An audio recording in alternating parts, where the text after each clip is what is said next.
What is up, people? Welcome back to the channel. Right, so from our tank install, which is done now, we are now in need of new drop links for the taller tank. So we're going to do a little bit of machining on the lathe, and I can show you how simple it is to make simple parts. It's if you was to go to a shop and say, I need these, with the cost of hourly labour, which I think most machine shops now running about £80, £85 an hour, they're going to charge you a base rate of an hour, plus materials, plus consumables, where you can pick up a small hobby lathe for a couple of £100 and you can make whatever you need. So right, let's show you how I got my dimensions. Where's my ruler gone? So what we need. What I did is I jacked the back of the car up all the way, so I had a gap under the tyre. So we've got a full droop. Now this car only droops half an inch, something like that, because she only compresses about 3/4 of an inch. She hasn't got much travel at all. So I set to full droop and I dropped the bar onto this, right? Now, I turned the fitting around when I realised I didn't have much droop. That is the amount, pretty much, of droop this car has. It's not a lot. But with a Mini, you don't need a lot of droop because it just picks up the one wheel. So, what I had to do was unscrew the bottom rose joint. Yeah? And I unscrewed the top rose joint. And for it to sit in the correct place, I had to put the rose joint under the bolt.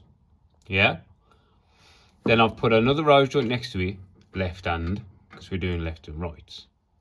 So I know that my new drop link needs to sit under that nut, and it needs to reach all the way, where are you? To the head of that rose joint, minus the space for the nut.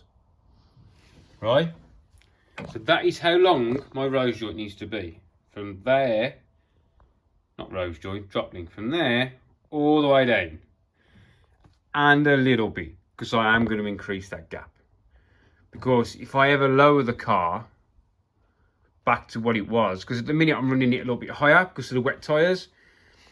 With a wet tyre like this, with a slick, they've got a stronger contact patch. It won't flex as much, but with wet, when they get hot, they bump out like this. And I had that problem at Silverstone, and it started to catch on the inner arch, even though this is tubbed. So what we are going to do over the winter is cut all this out and raise the whole wheel arch up, because I can in this car, because my roll cage mounts there, not to the top of this. So all of this is going to get extended up probably 2 inches. So I'm going to have really tubbed arches. That way the car can go back to its low state. Right, so back to where I was miles off. We need to make these drop links, which I know is 210 millimeters, because I measured it with my banana stick. So what I've done is I've actually made one. So this is what we had, yeah. I decided to use hex bar so I can have a nut. So this is the new one. Yes, the finish could be a little bit better, but it's for me, it's not for anybody else. I could polish this until, because that, you can't feel it, listen. No. Yeah. So that is going to be the new drop link with the nut at the top. Basically, I've got loads of this hex bar and I'm going to use it. This is a left hand and a right hand. Yeah, so I can use the original bottom one, I can just screw it straight on. So yeah, that is what we're going to make with 210 millimeters of this. So I'm going to take you through the process of making a drop link. It is a lot easier when you're just using this, because you can just cut it to length. You could clamp it in a vise and drill it and tap it, but I'm making something a little bit different today for y'all to see. So this here is 30mm down and 30mm long. So from there, 30, 30. The rest is history, doesn't really matter. So the way we are doing this is in my lathe, instead of changing over to my 3-jaw, I just stuck one of my square collet chocks in, yeah, to make it nice and simple. And then you just shove that in there, like so. I've got the other one of these collet holders, this.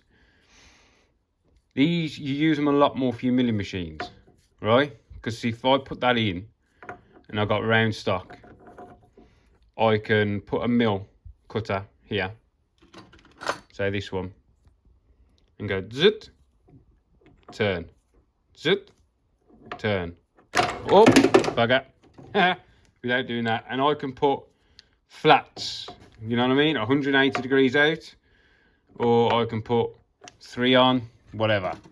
And then with this one, you can put squares on the end of things. Yeah, so that's what they're for anyway. And they're pretty cheap, collet chuck holders on eBay.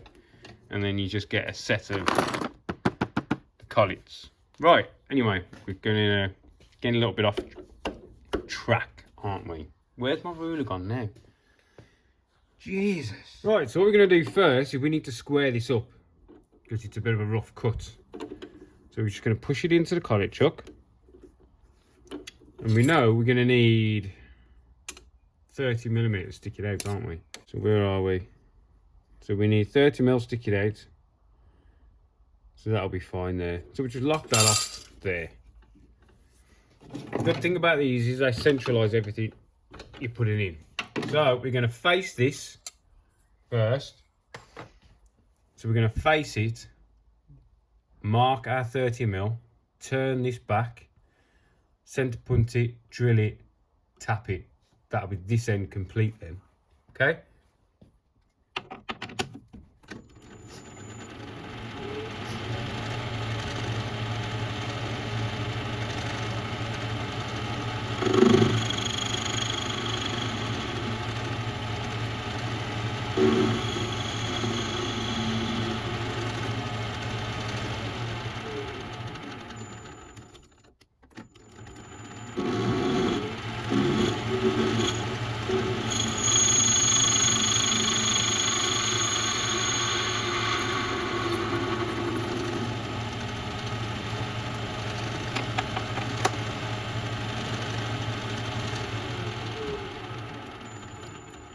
So we'll get our verniers.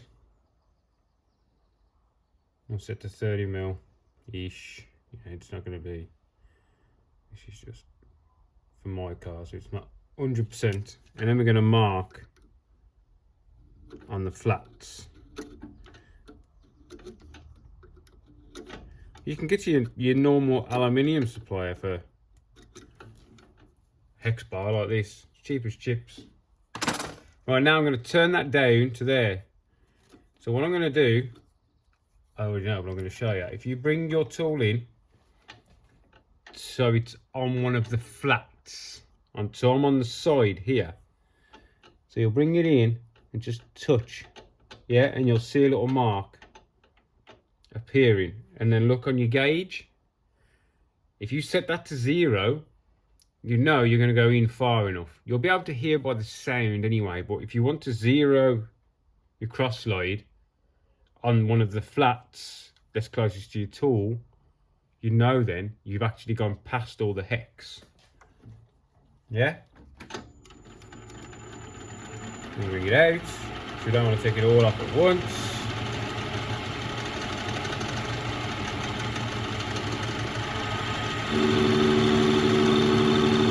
Gauge your feed and let it go.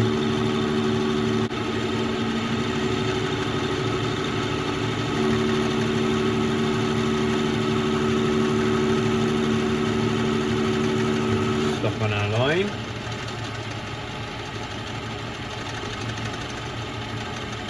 Bring it into our 0 that we did earlier. And we stop doing that.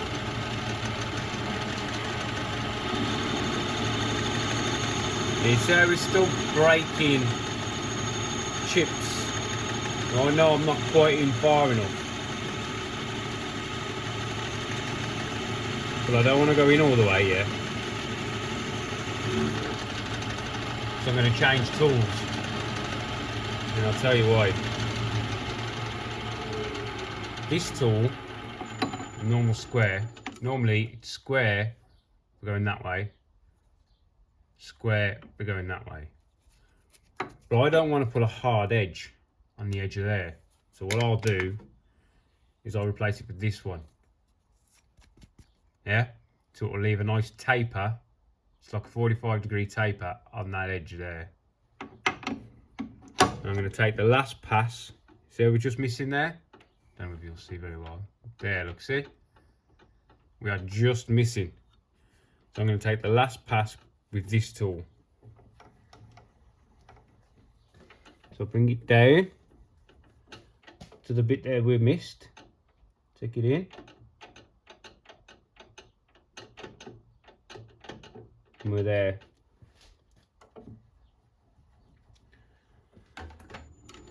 And then I'll go a tenth more. Feed it in.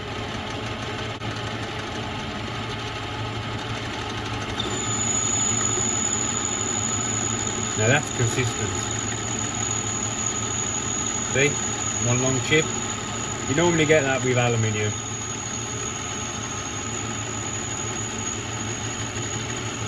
Knock it off.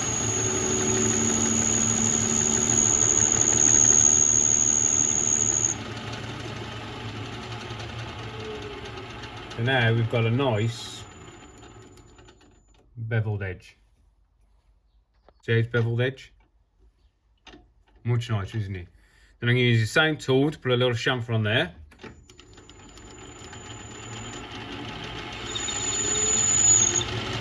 See.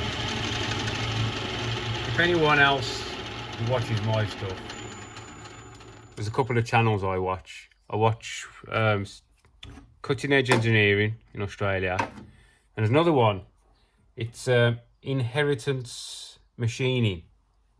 I tell you, he's precision on all his stuff is amazing, and he does all the technical drawings himself. Now I really like technical drawing. I think it's a dying art. It really is, and he has got such a skill with a pen. It's unbelievable. To read a technical drawing it's an art. It really is. But to be able to draw a technical drawing, that is amazing. So if you get a chance, go and have a look at Inheritance Machining. It is spot on, man. So what I've got here, it's quite hard to see. Hang on, bring that over. That's better. This is a centre punt, basically. Spot drill kind of thing. So it's just going to put a nice centre punt in the centre of there. If you try and use a big normal drill bit, it'll flex. You don't want that.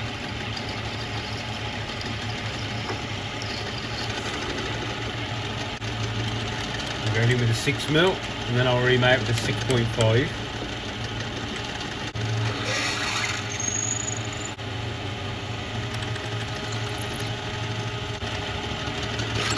So this is a 6.5 now. They do say MA for 1.25 is 6.7. But on aluminium, I use 6.5.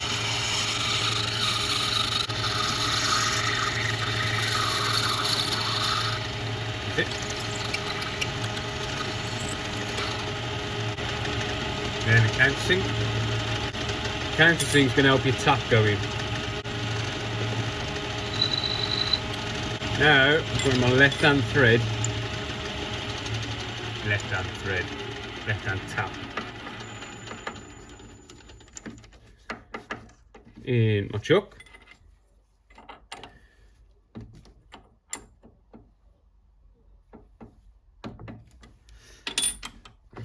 Alright, I'm going to run my chuck out. This is just to start the thread, yeah, that's all.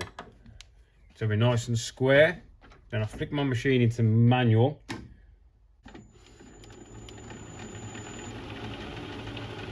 And what I'm going to do is shove it in. And that is it. It stops. You undo the chuck. Leave the tap in the part.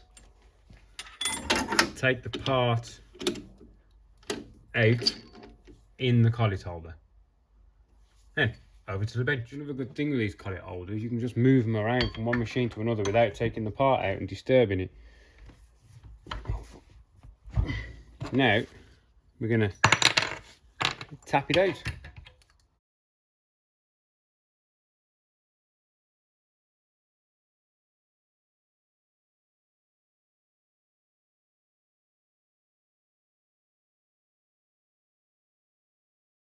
Right, so put this back in here.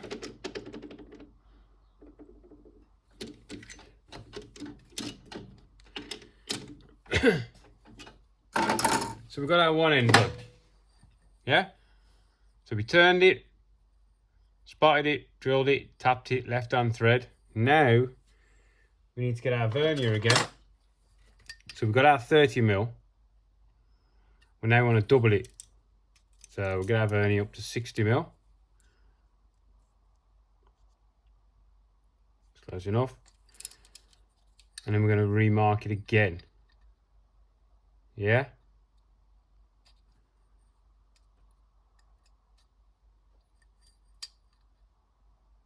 Just to give us an idea of where we need to be. When it's spinning round, you'll see them. And then we're going to push it all the way in, because we want to face it, drill it, tap it all first before we reduce the size. So we don't want to be facing this all the way out here. Let me bring you out of it. Yeah, we don't want to be facing it out here because you've got too much stick out. It'll just wobble around. So quickly face it, drill it, tap it, get that out of the way.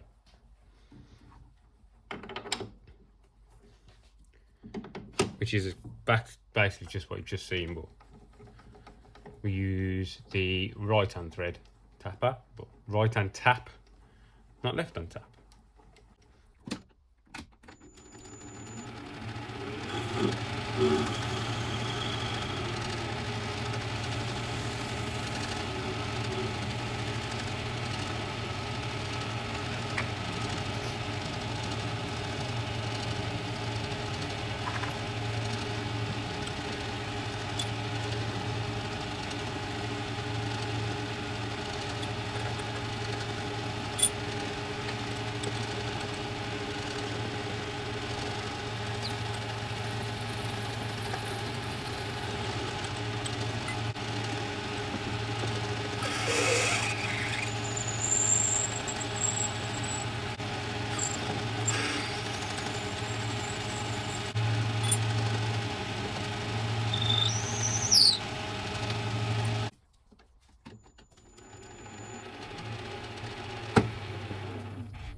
Right, so where we are now is that's drilled and tapped for M8 1.25 right hand, and we are left on the other side.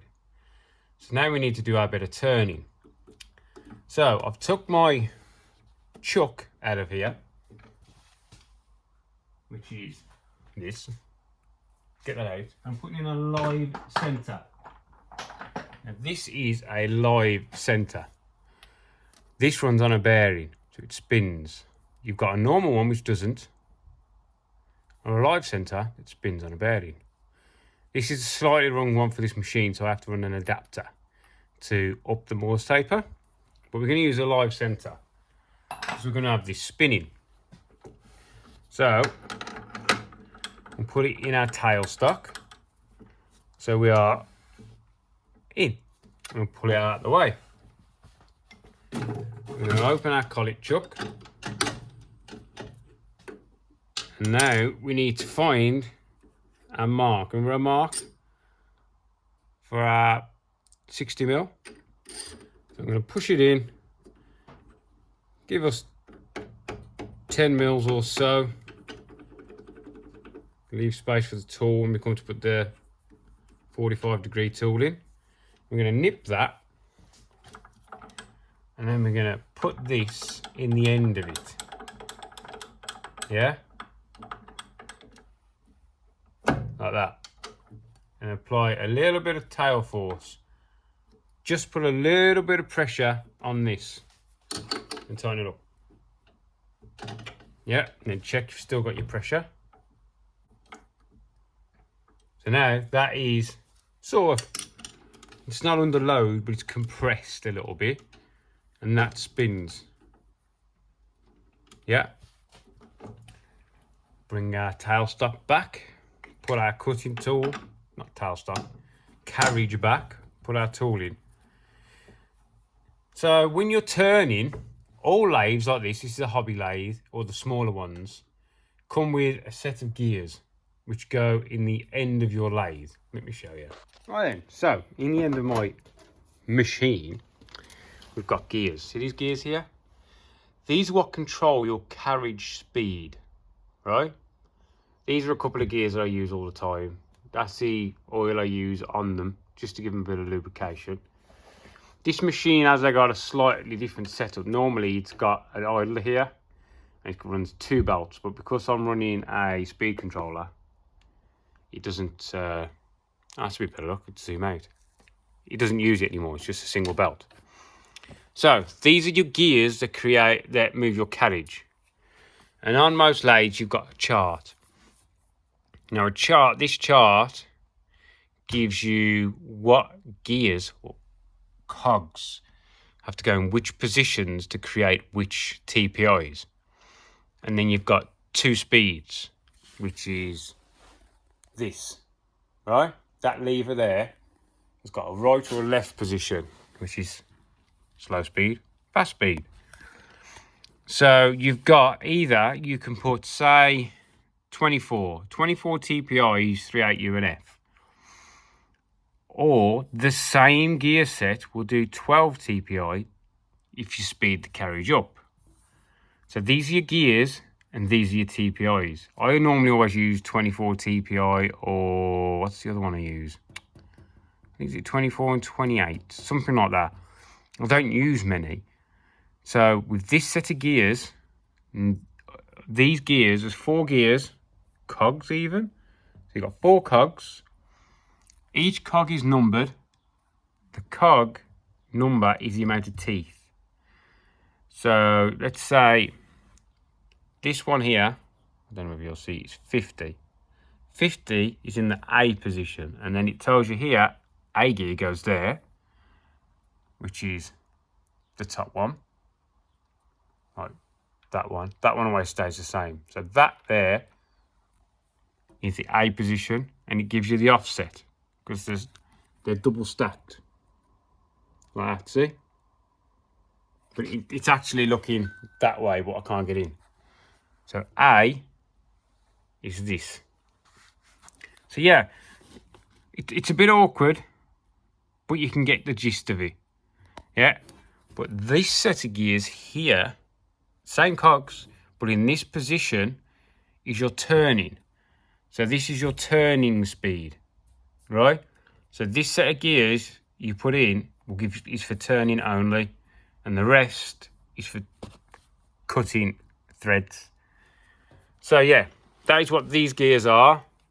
This is your TPIs, and this top set is your turning, right? And then you have fast and slow. Slow, fast, neutral. So neutral is if you're just not using this at all. Yeah? If you engage a gear, all the gearbox is doing all this business, but you've got to engage your carriage. So most of the time you have it neutral when you're like just doing it freehand, if you get me, with the wheels. So what we are going to do is we will run it in fast speed, and we'll turn it down, and then probably the last pass, if you want a nice finish, you'll drop it to slow speed, high RPM. So right, what we're going to do, we're going to turn this down to the same as what it was the other side. So we've got our tool in, we'll put it in fast speed, and we're going to run down to our stop line.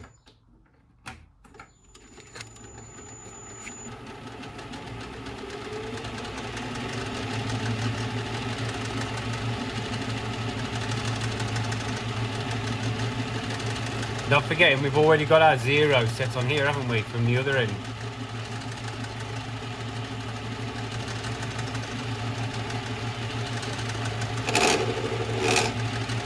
Lock it's all, Matt. You dumbass. We'll take it to there. Then we'll engage our carriage.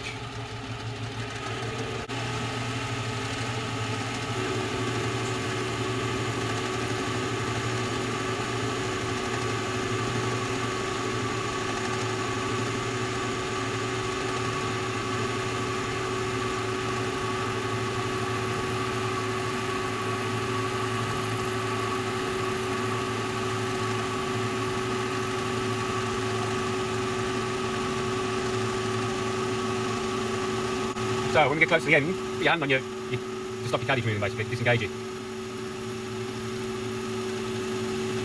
Get close. Knock it off. Stop. And then we're going to bring it all the way back, because we're going to run a second pass. I can see a little flicker where it hasn't taken it, because we didn't go to full depth. You're always best not taking it to full depth straight off the bat. Knock it back a couple of times, then you can go into your last cut.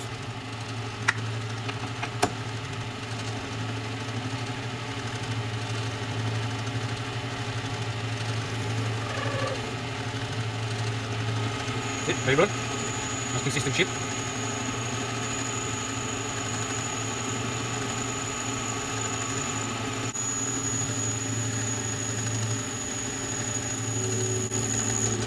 Running in by hand then. The last little bit. We've got that chamfer to put on, haven't we?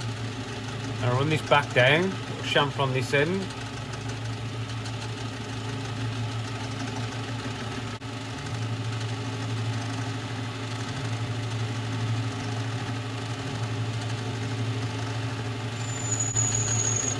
Go. Back this out of the way.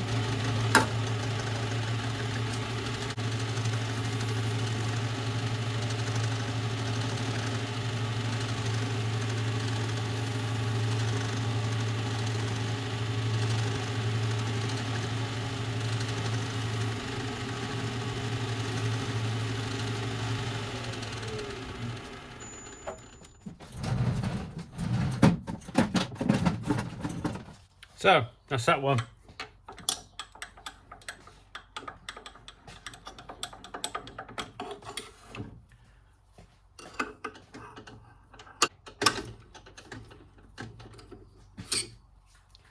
Take you over to the bench now.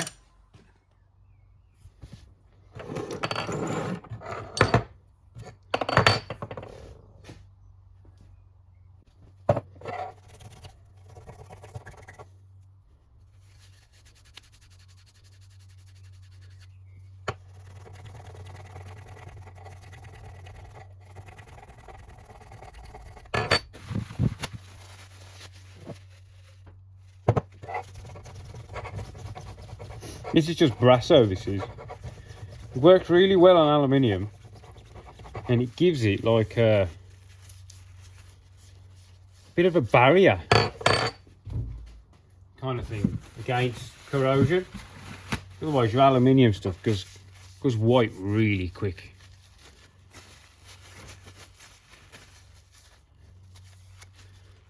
There we go, 2 of them. So now what we're going to do, put them on the car. Hopefully all is good. So we'll put this one on first, this side. Set off. Don't need that anymore. Wind our nut down on our bottom rose joint. Beautiful. Wind this into the top, a left hand thread. One of the reasons why I undersize the, when I'm drilling the hole in aluminium, let's say it's supposed to be a 6.7 on an M8, but I do a 6.5. It just gives you that little bit tighter thread. You know what I mean? With drop links, you don't really want any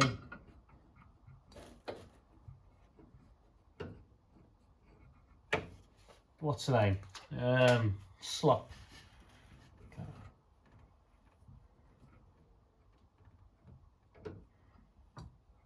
Can't get in the hole.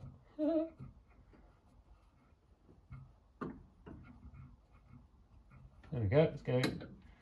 Can't get in the hole, people. Wasn't working upside down, the wrong way around.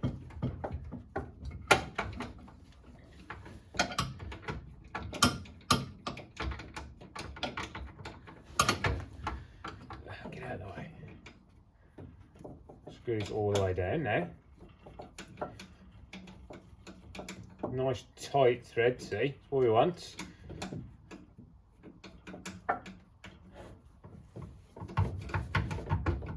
Yeah, that's all the way down. The left hand is all the way down. Put that on there. We've got our little gap. You see our little gap? And what I'll do is I'll give it a little bit. If you watch this, where we are right hand and left hand, I can just screw it. And whatever we're gaining here, we're also gaining at the bottom, so you've got to double this. Yeah? You're going up and down. So we know it's our lowest point, which is there. We will miss. But what I'll probably do is just give it through threads. So we've just probably that much, where when you double it, because you've got the bottom to account for as well. So the gap. Why you zoom in to whatever that is? So the gap between the nut. So once I wind that up, we'll lock that off. I can't get my hand in there. Where we go? We know now at full droop that will miss. Yeah? Right, I'll get the other side on and I'll show you. The other side's a bit tricky because you have to be sitting in the car when you set these, and because we've got no fuel in there, it's a bit tricky. So I'll put it on, but then it will have to be adjusted when I'm in the car and I'm loaded up with fuel, so we're not putting any flex in the bar at a static. Yeah? Right, I'm going to take the wheel off, put the other one on anyway. So I'll jack it up with you. We'll see our droop, which is not a lot. So that's fully drooped. And as we can see, we are close. We're not touching. Oh, so what I'll do is I'll give us a little bit more clearance, yeah? And that will get locked off. Yeah? There we go. So we've got our clearance. We are drooped out. Amazing. And I've got 2 stages of roll bar. I've never used the other one. The closer you come to your fulcrum point, the stiffer your bar becomes. I cut the hole big enough so I could get to the front one if I needed. I've never used it. I might give it a try one day. Right, let's get this wheel off. So this is where the bottom of my roll bar goes to. This bracket. They weren't actually this long when I got them. They were tiny and terrible. So I made them longer. So that goes on there. And then I've got one of these nuts, you know, the squashed over nuts, which goes on the back. Beautiful. You've got no chance of melting your nylon out. So I run non-spacer hubs. This spacer is for my wets. Beautiful wheel bearing. Yeah, it's all a bit, could do with a bit of a cleaning here, to be honest. The quantum's looking a bit dirty. Yeah, and see how it's catching. So that is why I raised it up. But this is going to go up over the winter. Right, so I'll get that tightened up and get the drop link in. So that one's done up, yeah. And then this one is just like in limbo. It's not pulling and it's not pushing. Just until I got a bit of fuel in there and I'm in the car. Then that one will get locked up. So yeah, new drop links. job's a good one. Well, I hope this was a little bit informative, that with the little lathe you can do a lot. You need to be a bit of confidence in what you're doing, so just get used to the machine moving. You can panic a little bit when it starts moving on its own in automatic, like when you're turning. As long as you remember that you can stop that machine at any time. But yeah, making small parts is easy. You understand me? Right then, I hope you like the video, and I'll catch you in the next one. See you later, people.